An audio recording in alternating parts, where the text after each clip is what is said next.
Il sacerdote deve essere uomo di preghiera, deve vivere in relazione e in comunione con Dio per raggiungere la conformazione con nostro Signore Gesù Cristo e con la sua oblazione totale. Per questo motivo iniziamo questa serie di video sul 20° anniversario del nostro seminario con la testimonianza del padre Giovanni Arbeláez, missionario in Russia, che ci parlerà sull'importanza della vita di preghiera nel seminario.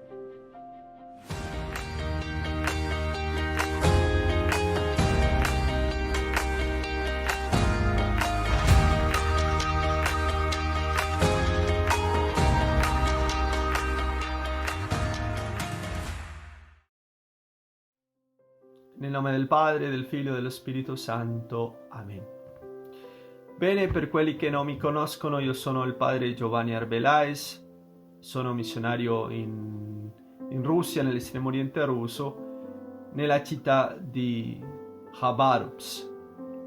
Mi hanno chiesto di parlarvi sulla vita di preghiera nel seminario.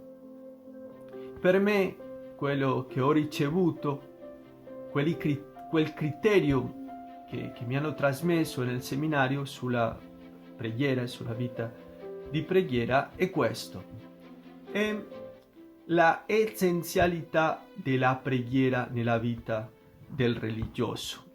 Cioè, mi hanno trasmesso che essere religioso, della nostra amata famiglia religiosa, significa essere principalmente uomo di preghiera. O in altre parole, essere con Gesù, il Verbo incarnato. E questo me lo hanno trasmesso per 3 cose che io considero. La prima è per l'esempio di vita di preghiera nei miei superiori. Secondo, per i consigli che mi hanno dato al rispetto sulla vita di preghiera. E terzo, per il quotidiano, per quel vivere giorno dopo giorno, momento dopo momento, la vita di preghiera nelle diverse attività del seminario. Quindi, primo è l'esempio di vita di preghiera nei miei superiori, nei miei formatori, nei padri maggiori. E la prima cosa che è rimasto impresso profondamente nel mio essere religioso, nella mia anima, fu nel tempo del noviziato vedere il mio maestro di novizi, il caro padre Paolo Scaloni, in preghiera. Vederlo molto presto, nel mattino. Lui certamente non si rendeva conto, però per me era una testimonianza fortissima. Anche vedere i miei superiori, i formatori in seminario, il padre Daniele, il padre Andrés, i diversi formatori, vederli davanti al Santissimo, pregare preparando le sue omilie, anche come dirle, preparando le diverse attività, pregando per vedere a chi affidare i diversi compiti, pregando anche per risolvere certe determinate situazioni. Bene, come quella vita di preghiera io la vedevo nei miei superiori. La seconda di queste esperienze è qualcosa che mi ha detto nel suo momento il mio rettore, il padre Andrés, di qualcosa che ha cambiato il mio modo di vivere il seminario. A me piace tantissimo studiare, eccetera, e come sempre nel seminario avevamo poco tempo. Grazie a Dio, e come voi ben lo sapete. E io mi svegliavo presto al mattino per studiare. Il padre Andrés, una volta parlando con lui, mi ha detto perché meglio non dedicai quel tempo alla preghiera. Questo fu per me qualcosa che ha cambiato totalmente. Ho capito che Dio mi ha chiamato e ci ha chiamato alla vita religiosa a essere uomini di preghiera. Studiare è importantissimo, no essenziale ed essere uomini di preghiera. E la terza esperienza era come la preghiera era come il respiro che accompagnava tutto il nostro vivere. La centralità della Santa Messa, l'adorazione infaltabile. Mi ricordo come tante volte, pieni di impegni, pieni di attività, no, facevamo l'adorazione, si doveva fare, la facevamo, e anche quello ci trasmettevano quel criterio di come anche le nostre attività apostoliche si devono appoggiare nella preghiera.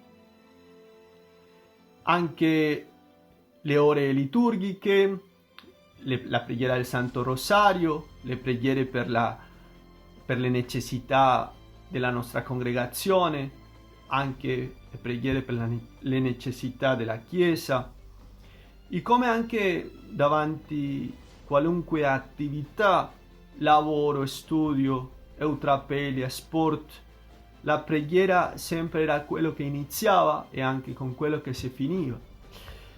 La preghiera per l'intercessione di San Giuseppe per le nostre necessità materiali e spirituali, come anche insegnandoci a confidare le nostre necessità nelle mani di San Giuseppe e alla Divina Provvidenza.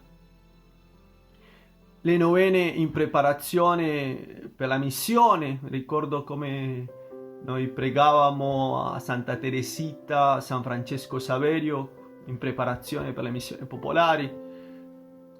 Anche la preghiera negli esercizi spirituali che marcavano il ritmo annuale del seminario, i ritiri spirituali, no, che marcavano così il ritmo mensile del seminario. Qua ho un'esperienza, mi ricordo una volta avevamo un esame difficile con il padre Arturo, mi ricordo bene, non mi ricordo che esame era. Quel giorno avevamo studiato poco e un giorno prima di quell'esame avevamo un ritiro spirituale. E quindi noi pensavamo, i compagni, forse magari speriamo che questo ritiro non si faccia, così possiamo studiare un po' di più. E no, il ritiro si è fatto e bene, l'altro giorno c'era l'esame, bene, chi lo ha fatto, chi no, non lo ha superato, dopo lo avrà superato, eccetera. Però bene, ci hanno fatto capire come la centralità della vita di preghiera, che è sopra lo studio, eccetera. Dunque, in questo terzo punto, come la vita di preghiera nel quotidiano era quel respiro che faceva vivo il nostro essere con il Verbo incarnato. E questo che ci hanno trasmesso in seminario lo portiamo in missione. Sapere che la nostra missione è fondamentalmente spirituale, secondo vivere in Cristo, per Cristo, con Cristo, vivere schiavi di Maria Santissima, con Maria, per Maria e in Maria. E in terzo posto ci hanno fatto capire con i criteri che ci hanno trasmesso che siamo parte di una famiglia che eleva a Dio in uno stesso spirito sua incessante supplica affinché Cristo regni in ogni uomo e in ogni manifestazione dell'uomo. Bene, questa è un po' la mia esperienza sulla vita di preghiera nel seminario. Bene, anche approfitto per salutarvi a tutti voi, a tutti i presenti in questo anniversario, in questi ormai 20 anni di fondazione del seminario. Vorrei anche con questo piccolo saluto ringraziarvi a tutti voi, a tutti quanti avete fatto il reso possibile il nostro amato seminario, di cui abbiamo preso tante grazie. di cui ci avete trasmesso tantissime cose e che ci hanno aiutato tanto e ci hanno aiutato tanto. E ringrazio principalmente a Dio, ringrazio a tutti i nostri formatori, a tutti i nostri superiori e anche ringrazio a Dio per tutte le vocazioni che ci ha inviato e ci invia, è un grande dono del Signore. Bene, vi invio da lontano un fortissimo abbraccio, buona festa, che viva la missione, che viva la Congre e che viva il seminario. Bene, un forte abbraccio.